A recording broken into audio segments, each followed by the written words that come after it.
Welcome to the channel, guys. So today I'm reviewing one of the newest handheld Chinese retro gaming systems out on the market. It's the RK2020. I just received this in the email, and today I would be unboxing this and giving it a go and see how it performs. So it comes in this futuristic looking box. Nothing too special. It just says Arcade 2020 on the side and on the front, and here it says for retro games. It has a 3.5mm headphone jack. It has an IPS screen, brightness and volume adjustment, rechargeable 2600 milliamp hour lithium battery, and it has a USB Type-C connection, which is very good.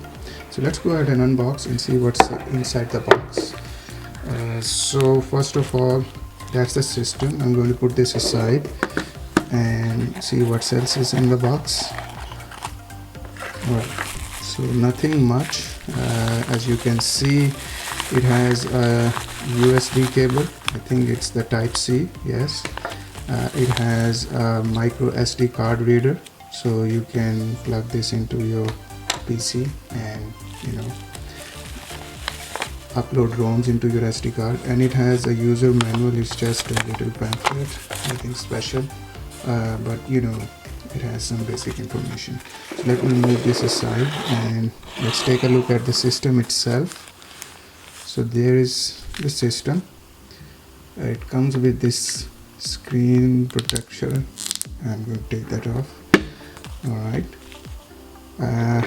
it's about the size of a cell phone. As you can see, it's about the same size but twice as thick.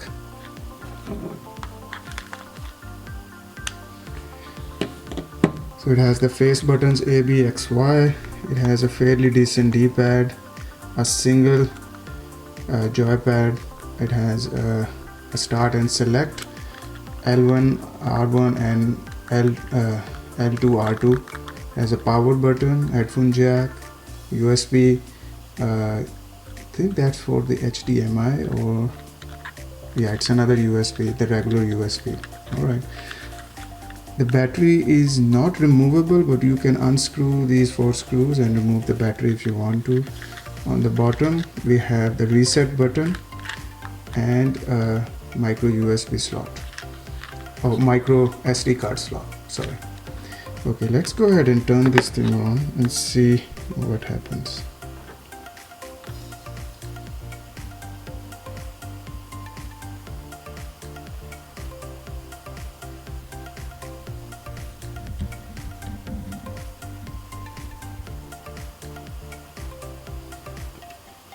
Alright, so it has this custom UI that I haven't seen before in any of the other handhelds.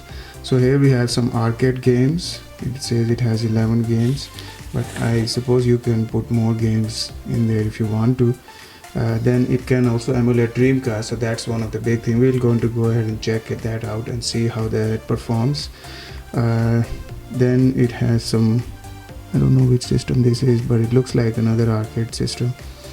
It has Game Boy, Game Boy Advance, Game Boy Color, Sega Master System, Sega Mega Drive, Nintendo 64, NES, PC Engine, and some DOS games, PSP, PlayStation, and that's about it. Oh, Super Famicom and Super Nintendo. Alright, let's see how it performs in the Dreamcast and the N64. I think most of you guys will be here for that. So let's go ahead and play Sonic Adventure 2.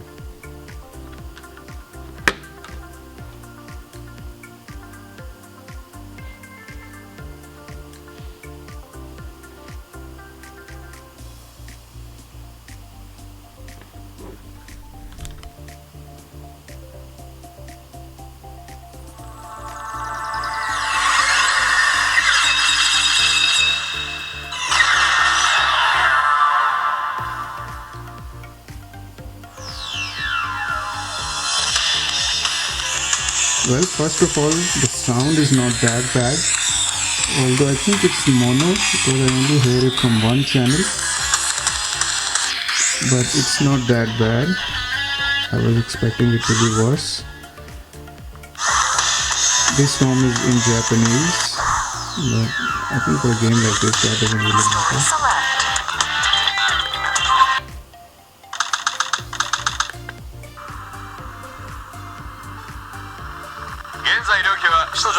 Yep, it's in Japanese.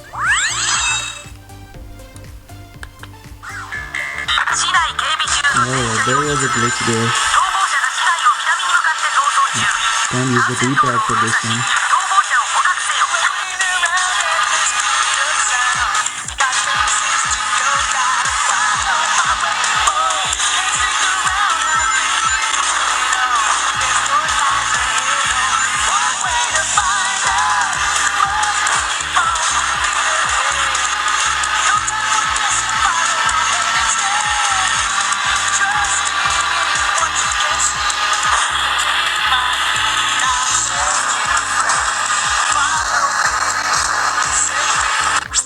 Alright, first of all, the sound is actually not that great. It is skipping and it's not all that clear while in the game.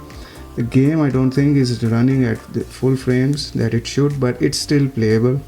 For this particular game I could not use the D-pad in while playing, but this stick is actually fairly nice. It's not the best, but it's fairly usable.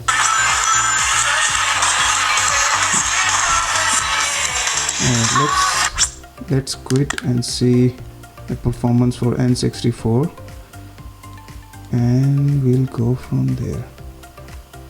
Alright, where is N64? Here we go. Diddy Kong Racing, Mario Kart, Super Mario. I think most of the people would want to see that one. So let's go ahead and see how it performs for N64. It does take a bit of time to load up the ROM. It's me, Mario! Okay, right away the sound is a little bit better than the Dreamcast version. Hello!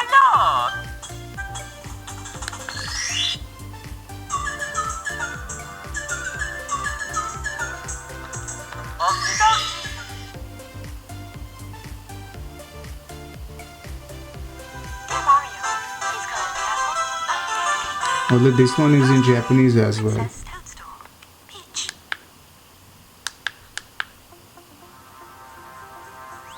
The screen is quite nice though. I think it's playing in 4:3.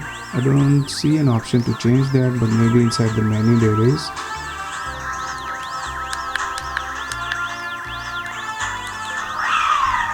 Come on. It's an IPS display. Colors are quite nice.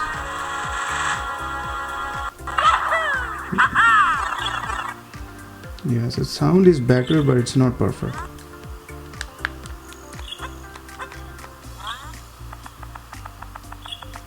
Okay, not bad.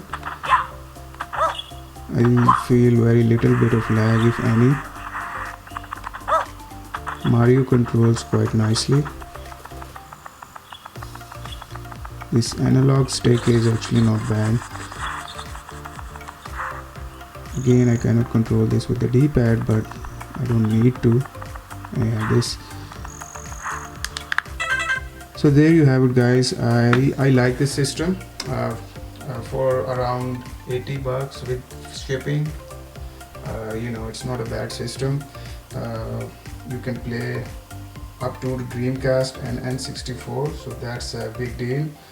If you're looking to emulate those systems in a handheld form factor, I think this is a good purchase.